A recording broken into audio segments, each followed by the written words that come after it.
Welcome welcome to my channel Vishwajeet research centre.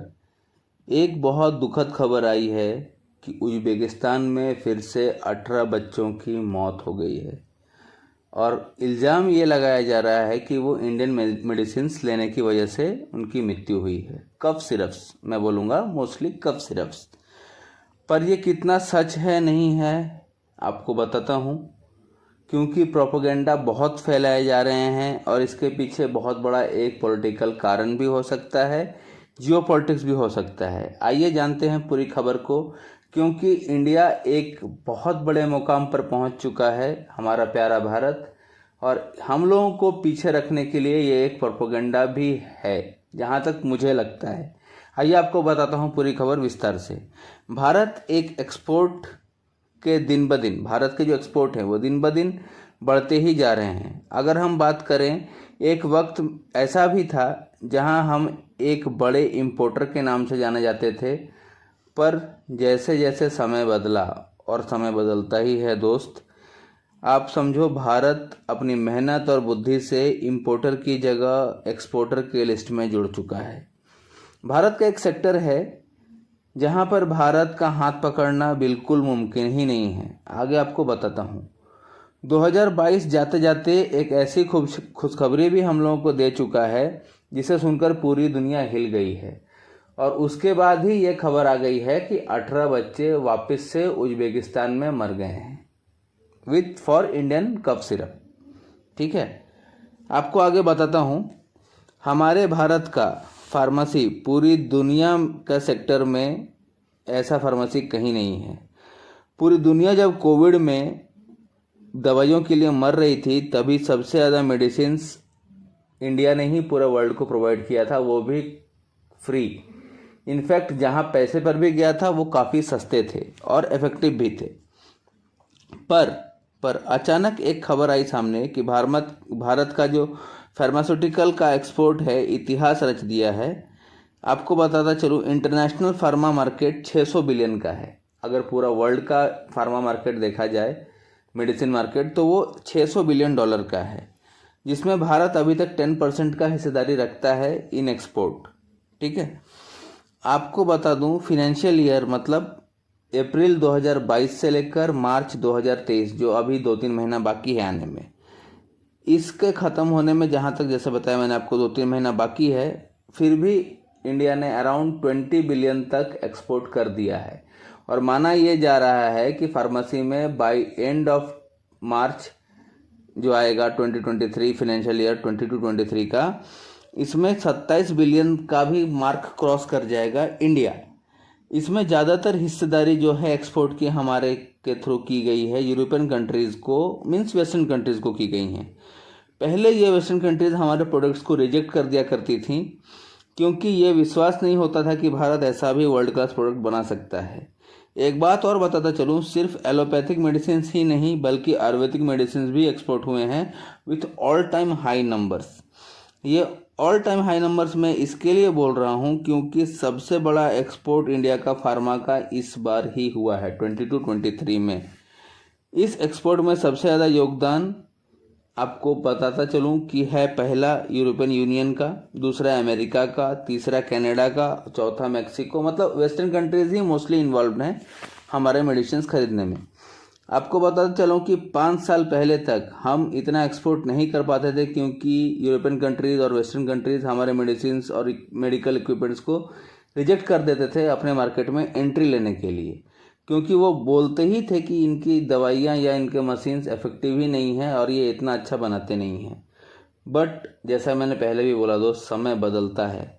Corona काल ने जब पूरी दवाइयों से पूरी दुनिया तड़प रही थी, तब भारत ही एक, आपका समझिए, एक एंजल या एक बोलिए एक मसीहा बनकर उतरा था सबको दवाइयाँ देने के लिए।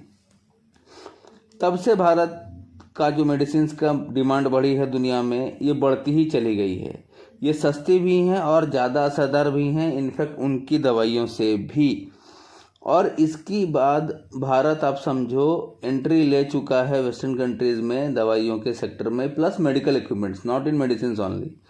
और एक बात बता दूं, जैसे कि मैंने मेरे पहले वीडियो में भी बताया था कि GCC countries, gulf cooperation countries और यूरोपियन यूनियन के साथ फ्री ट्रेड एग्रीमेंट चालू है, के बात चालू है।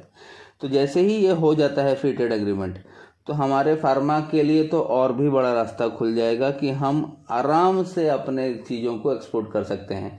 इनफैक्ट आपको एक बात बताता चलूँ, सऊदी ने 300 प्लस मेडिसिन की लिस्ट दी रखी है इंडिया फार्मा कंपनीज को कि ये आप सऊदी में एक्सपोर्ट करें और गल्फ कंट्रीज में एक्सपोर्ट करें।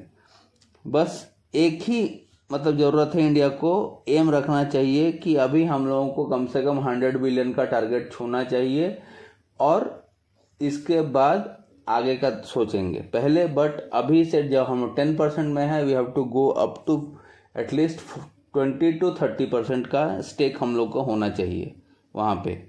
और एफटीए एक बार हो गया तो फिर ये करने में ज़्यादा प्रॉब्लम नहीं होगी, क्योंकि हम लोग अपना सामान वहाँ पे विदाउट टैरिफ और विदाउट टैक्सेस बेच पाएंगे। अब आते हैं अपना मेन खबर पे, जो मैंने पहले बोला था 18 बच्चे, जो काफ़ी दुख की बात है कि बच्चों का निधन हो गया। एक बहुत छोटे छोटे बच्चे मारे गए उज्बेकिस्तान में। बोला जाता है कि इंडियन कंपनी कोई कफ सिरप वहाँ भेजी थी, कोई बायोटेक करके है, नोएडा की कंपनी है, मैक्रॉन बायोटेक या ऐसा कुछ नाम है उसका, मेरे को याद नहीं आ रहा प्रॉपरली। तो उनकी दवाइयों का कफ सिरप से ये बच्चे मर गए। बट और यहाँ पे पॉलिटिक्स अपना चालू हो गया। सच्चाई क्या है मैं आपको बताता हूँ। पहले ही इंडिया में र्यूमर्स ऐसे भी बहुत फैलते हैं।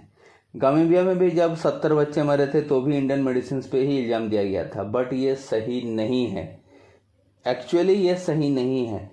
अभी भी उज्बेकिस्तान के साइट पे आप लोग जाइए, मैं आज कोई स्क्रीनशॉट नहीं डालूंगा। अगर आप लोगों को विश्वास नहीं है तो आप उज्बेकिस्तान के ऑफिशियल वेबसाइट पे जाइए। उनके गवर्नमेंट ने खुद डिक्लेयर किया है कि माता पिता ने बिना डॉक्टर को कंसल्ट किए बच्चों को ओवरडोज दे दिया है कफ सिरप का। ठीक है, ओवरडोज दे दिया गया है। इनफैक्ट हमारे इधर भी मेडिकल जो पॉलिटिशियंस है, मेडिकल कमिटी है, प्लस जो मेडिकल संभालते हैं, मेडिकल फील्ड जिनके पास है इन पॉलिटिक्स, वो लोग भी एक्टिव हो चुके हैं और इस पर एक गहन जांच चल रही है जो इस कंपनी की दवाइयों से वहाँ पे बोला जा रहा है हुई है। लेकिन अभी तक जो सैंपल्स कलेक्ट किए गए हैं उसमें कोई प्रॉब्लम नहीं है, ना वहाँ के ना यहाँ के। और उन्होंने, उज्बेकिस्तान ने अपने प्रॉपर ऑफिशियल वेबसाइट में भी लिखा है कि ये बच्चों की मौत उनके माता पिता या घर वालों की वजह से हुई है, क्योंकि they have given overdose to the childrens without consulting a doctor. और लेकिन इस पे पूरा वर्ल्ड मीडिया भी इसको कवर कर रहा है। इनफैक्ट हमारे इंडियन पॉलिटिक्स में भी ये बहुत गंदी तरीके से चालू है। भाई अपना देश का तो पहला सोचो यार, हम लोग क्यों गलत दवाई बनाएंगे और क्यों बेचेंगे। लेकिन इसने इस पे जैसे ही हुआ है, एक चीज़ खाली मैं बोल सकता हूँ कि एक मेडिकल कफ सिरप में एक लिक्विड आता है प्रोपिलीन ग्लाइकॉल करके, ये ग्लिसरीन का काम करता है, जो कि इजीली गले के अंदर उसको डाइल्यूट करता है या भेजता है। इसकी जगह बहुत सारी कंपनियां पैसे बचाने के लिए इथाइल ग्लाइकॉल यूज़ करती हैं, जो कि थोड़ा हार्ड होता है और इसका ज़्यादा मात्रा में डालने से ये तकलीफदायक भी होता है। बट अभी तक ये पकड़ में भी नहीं आया है, जबकि इंडियन गवर्नमेंट ने पहले ही बोल दिया है कि इस पर जो होगा, जो ये इथनाइल ग्लाइकॉल जो खरीदेगा, इसको बहुत सारे स्टेजेस से पार करना होगा, इतने इजीली अभी ये मिलेगा नहीं। तो ये तो हो गई एक बात। लेकिन अभी तक आपको बता दूं, अभी तक जो भी हुआ है इस पे कोई नहीं अपना चीज़ें फॉल्टी मिली हैं या कुछ मिली हैं। इनफैक्ट उज्बेकिस्तान के ऑफिशियल वेबसाइट पर भी डाला गया है, बिकॉज ऑफ उन लोगों का बिना सोचे समझे दवाई देना और एक्स्ट्रा डोज देने की वजह से बच्चों की मृत्यु हो गई है। बट इंडिया में तो पॉलिटिक्स चालू हो जाता है या कुछ भी हो जाता है, इस पर ध्यान मत दीजिए, क्योंकि ये जियो पॉलिटिक्स एक, आपको बता सकते हो, एक षड्यंत्र भी हो सकता है। क्योंकि इंडिया, सोचिए आज का डेट में एक साल ख़त्म होने से पहले ही $27 बिलियन का एक्सपोर्ट कर रहा है। तो बाहर लोगों को ये खटकेगा भी, तो कुछ भी हो सकता है। But we have to stand with total force and अपना पूरा ताकत से खड़ा रहना है कि अगर आप सही है तो फिर डरने की क्या ज़रूरत है। और हमारा जहाँ जो टेस्टिंग हो चुका है उसका रिपोर्ट भी हम उज्बेकिस्तान भेज चुके हैं कि नहीं, हमारे तरफ से कोई गलती नहीं है। इनफैक्ट उज्बेकिस्तान गवर्नमेंट ने भी एक्सेप्ट किया है कि ये मेडिसिन की फॉल्टी नहीं है। ठीक है, लेकिन जो भी बच्चे का डेथ हुआ है, जो भी बच्चों का डेथ हुआ है, ये बहुत दुखदाई है। प्लीज़ पेरेंट्स, मैं इतना ही बोलूँगा, कभी भी बच्चों के लिए दवाई तो कीजिए तो कम से कम कंसल्ट करके कीजिए। होप आप लोग वीडियो को समझ गए होंगे कि क्या इशू चालू है और इंडिया कहाँ तक एक्सपोर्ट में पहुँच चुका है। Thanks for watching my video. जय हिंद, वंदे मातरम।